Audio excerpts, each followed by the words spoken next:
Assalamualaikum warahmatullahi wabarakatuh. Hari ini kita akan masuk tajuk baru 3.4 iaitu kematian ibu dan datuk Nabi Muhammad sallallahu alaihi wasallam. Dalam video sebelum ni kita ada belajar tentang Nabi dipulangkan kepada ibu Nabi iaitu Aminah. Siapa yang pulangkan? Halimatus Sa'diyah. Okey. Dalam bab ni kita akan belajar kematian dan datuk Nabi Muhammad sallallahu alaihi wasallam. Nombor 1, ketika Nabi Muhammad sallallahu alaihi wasallam berumur 6 tahun, ibunya bercadang membawa baginda ke Yathrib untuk menziarahi saudaranya Bani Najjar dan pusara bapanya Abdullah bin Abdul Muttalib. Mereka pergi ke Yathrib bersama Ummu Aiman, iaitu seorang hamba berketurunan Habsyi. Ummu Aiman juga merupakan pengasuh Nabi Muhammad sallallahu alaihi wasallam. Okey.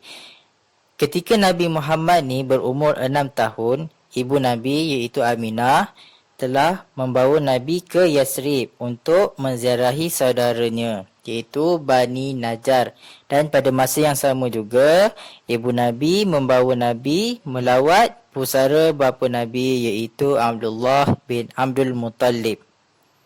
Mereka pergi ke Yathrib bersama dengan Ummu Aiman. Ummu Aiman ni adalah seorang hamba yang berketurunan Habsyi. Selain itu, Ummu Aiman juga merupakan salah seorang daripada pengasuh Nabi Muhammad sallallahu alaihi wasallam.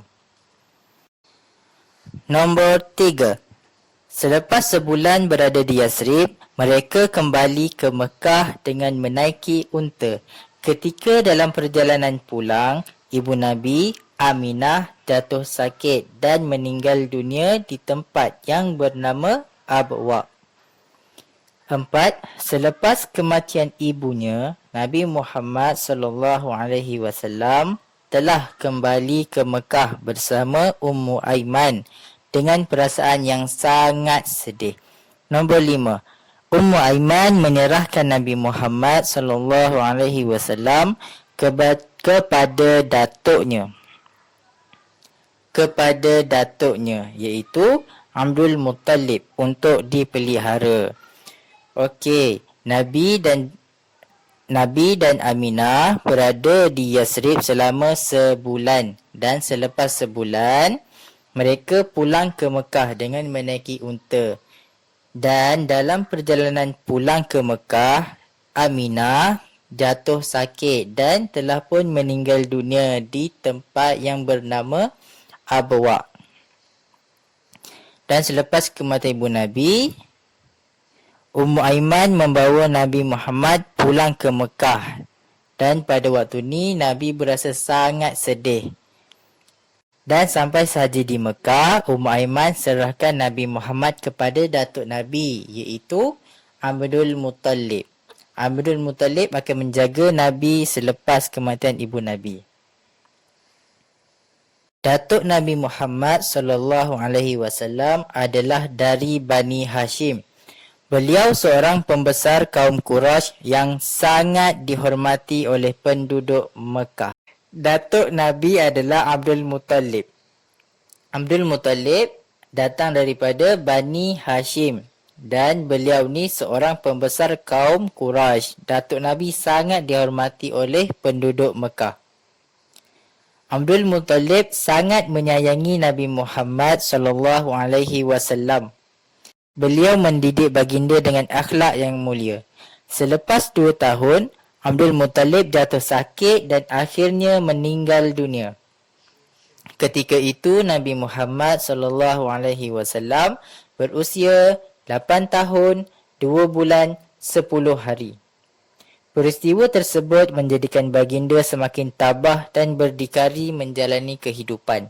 Selepas itu, Nabi Muhammad sallallahu alaihi wasallam dipelihara oleh bapa saudara baginda yang bernama Abu Talib.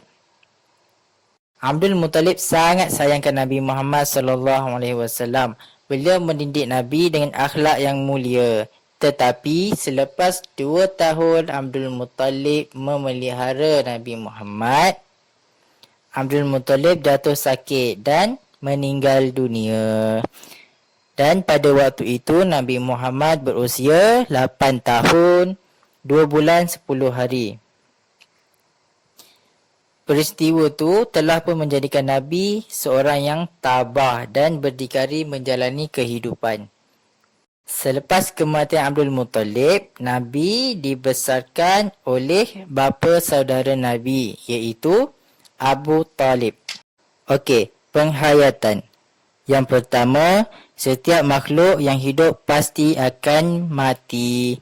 Contoh dalam kisah Nabi tadi, kematian ibu Nabi dan juga datuk Nabi.